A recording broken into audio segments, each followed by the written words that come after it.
22,500 కోట్ల రూపాయల అంచనా వ్యయంతో ప్రతి నియోజకవర్గానికి కనీసం 3,500 చొప్పున మొత్తం 4,50,000 ఇళ్లను మంజూరు చేస్తాం.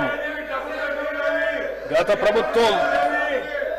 ప్రభుత్వం 10 ఏళ్ల పాటు నిరుపేదలకు డబుల్ బెడ్రూమ్ ఇళ్లను ఇస్తామని ఆశలు రేకెత్తించి చివరకు నిరాశా నిస్పృహలనే మిగిల్చింది.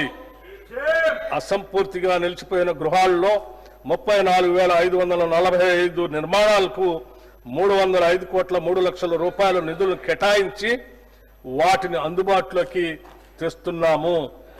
అంతేకాకుండా ఔటర్ రింగ్ రోడ్డును ఆనుకుని హైదరాబాద్ నగరం నలువైపులా శాటిలైట్ టౌన్షిప్లు ఏర్పాటు చేసి అల్పాదాయ మరియు మధ్య తరగతి వర్గాలకు అందుబాటులో ఉండే విధంగా గృహ సముదాయాలను నిర్మించే ప్రణాళిక రూపొందిస్తున్నాం.